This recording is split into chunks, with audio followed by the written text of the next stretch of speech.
नमस्कार विद्यार्थी मित्रों, कक्षा 11 विषय अकाउंट में चैप्टर नंबर 7 रोकड़ बही। आज रोकड़ बही में साधारण रोकड़ बही के बारे में अभ्यास करेंगे। तो साधारण रोकड़ बही, सबसे पहले तो ये समझो कि रोकड़ बही में जो व्यवहार गैर रोकड़ यानी कि बिन रोकड़ व्यवहार है, उसका लेखा रोकड़ बही में कभी नहीं होगा। ये आपको याद रखना है। गैर रोकड़ यानी कि बिन रोकड़ व्यवहारों का लेखा रोकड़ बही में नहीं होगा। रोकड़ बही, उसका नमूना किस प्रकार होता है वो आप यहाँ देख लो। तो यहाँ किसकी बात हो रही है? तो व्यक्ति का नाम है राजेश भाई। राजेश भाई के फरवरी 2015 यानी कि फरवरी मास की बनानी है। तो यहाँ ऊपर रोकड़ बही में हेडिंग लिख देंगे। क्या हेडिंग लिखेंगे? तो श्री राजेश भाई की फरवरी 2015 की साधारण रोकड़ बही, यानी कि सबसे पहले व्यक्ति का नाम लिखना है, दूसरा जिस महीने की बात हुई और जिस साल की उसके साथ वो लिखना है, और लास्ट में लिखना है साधारण रोकड़ बही। अब आगे आपको क्या करना है? तो यहाँ पे इस प्रकार कॉलम बनाने हैं: तारीख, विवरण, रसीद नंबर, खाता वही पृष्ठ नंबर और रकम रुपये। उसी प्रकार राइट साइड पे वही लिखना है, लेकिन रसीद की जगह लिखना है वाउचर नंबर। और यहाँ जो आपने लिखा हुआ है विवरण, विवरण की जगह आप आय और व्यय भी लिख सकते। मित्र, आय का मतलब ये होता है कि पैसे आए, और व्यय का मतलब पैसे जाए।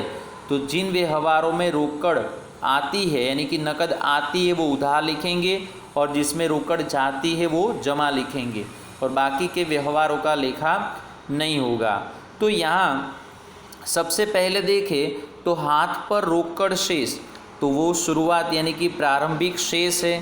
तो आप क्या करोगे? प्रारंभिक शेष है तो उसको उधार पक्ष में लिखेंगे, शेष आगे लाए, रुपये 5000।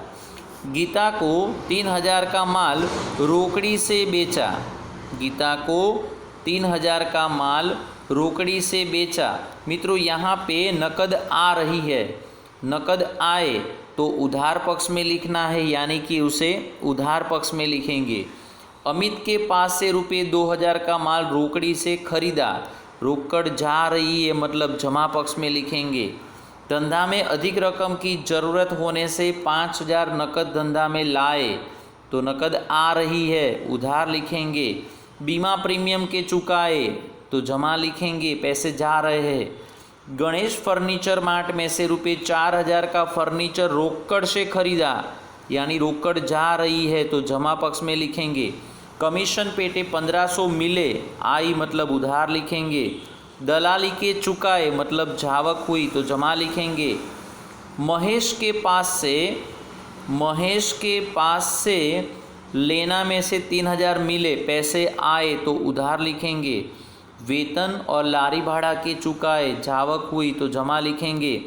प्रकृति को पुराने हिसाब पेटे 3000 चुकाए, जावक हुई जमा लिखेंगे। यंत्र खरीदा, जावक हुई जमा लिखेंगे।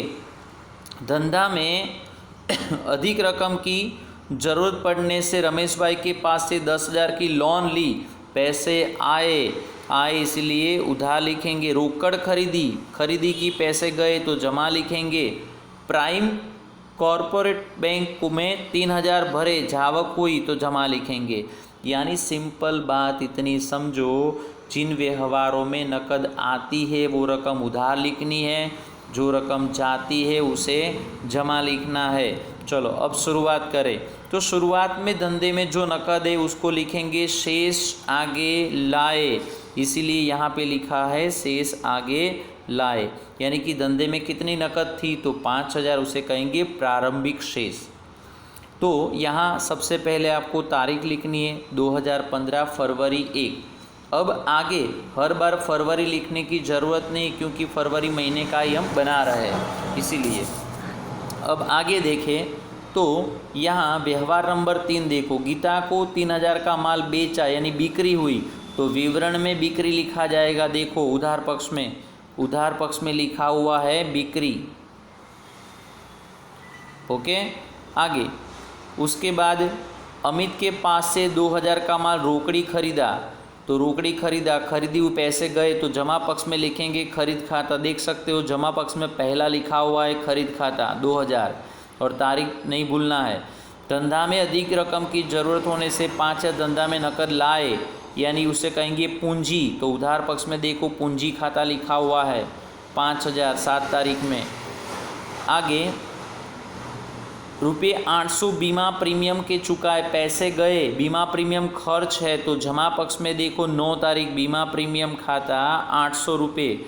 आगे गणेश फर्नीचर मार्ट में से 4000 फर्नीचर रोकड़ से खरीदा, पैसे गए, क्या आया फर्नीचर, तो जमा पक्ष में लिखेंगे फर्नीचर खाता 4000। आगे कमीशन पेटे 1500 मिले, पैसे आए तो उधार पक्ष में लिखेंगे आय का नाम है कमीशन, तो उधार पक्ष में कमीशन खाता लिखेंगे। और दलाली के चुकाए, दलाली खर्च है तो जमा पक्ष में लिखेंगे दलाली खाता, उधार पक्ष में कमीशन खाता और जमा पक्ष में दलाली खाता। देख सकते हो। आगे महेश के पास से लेना में से 3000 मिले, पैसे आए, किसके पास से, तो महेश, तो यहाँ लिखेंगे महेश खाता। 14 तारीख का व्यवहार उधार पक्ष में आप देख सकते हो 3000 दिया हुआ है, बराबर। चलो आगे वेतन के 1000 और लारी भाड़ा के 200 चुकाए, दोनों जमा पक्ष में आएंगे। वेतन और लारी भाड़ा दोनों में 16 तारीख लिखी हुई है, 1000 और 200 लिखा हुआ है। आगे प्रकृति को पुराने हिसाब पेटे के चुकाए तो पैसे गए तो जमा पक्ष में लिखेंगे प्रकृति खाता 3000। देख सकते हो आप। आगे धंधा के लिए यंत्र खरीदा, पैसे गए, धंधे में यंत्र आया तो यंत्र खाता लिखेंगे 2000। आगे धंधा में अधिक रकम की ज़रूरत पड़ने पर 10,000 की लोन ली तो पैसे आए तो 10% की, रमेश भाई की 10% की लोन खाता लिखेंगे। आप यहाँ देख सकते हो ये लिखा हुआ। आगे रोकड़ खरीदी, पैसे गए तो जमा पक्ष में लिखेंगे खरीद खाता, ये देखो खरीद खाता 7000।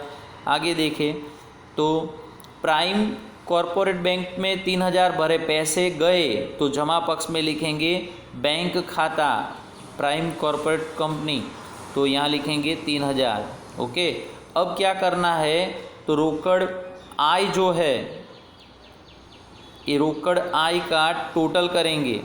तो उधार पक्ष का टोटल किया 27,500 आया, उसमें से यहाँ तक का टोटल माइनस किया तो डिफरेंस आया 3300, यानी कि रोकड़ आवक में से रोकड़ जावक को घटाया तो अब हमारे हाथ पर 3300 बाकी बचे, उसे कहेंगे अंतिम शेष। फिर से एक बार समझो, महीने के प्रारंभ में हमारे पास 5000 रुपये थे, अब हमारे पास कई नकद आई कई नकद गई, तो उधार पक्ष के टोटल में से जमा पक्ष की टोटल घटाई तो अंत में हमें पता चला कि हमारे हाथ पर 3300 बाकी बचे, तो उसे कहेंगे अंतिम शेष, उसे लिखेंगे शेष आगे ले गए। शुरुआत में हो उसे कहेंगे शेष आगे लाए, अंत में हो उसे कहेंगे शेष आगे ले गए। और ये जो शेष है 3300, उसे आगे यहाँ राइट साइड पे लिखना होता है यहाँ पे, और वहाँ लिखेंगे शेष आगे लाए, लेकिन महीना चेंज हो जाएगा, फरवरी के बाद आएगा मार्च, यानी कि इसके आगे के महीने की पहली तारीख को हमारे पास शुरुआत में 3300 रुपये है।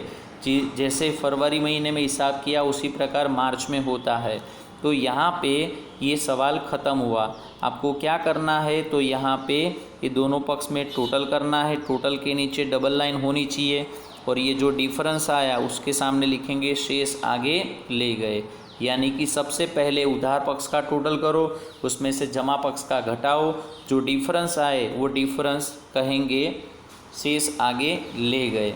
ओके, सवाल समझ में आ गया होगा। इसके जिससे जो स्वाध्याय में सवाल है वो आपको अपने आप हल करना है। धन्यवाद।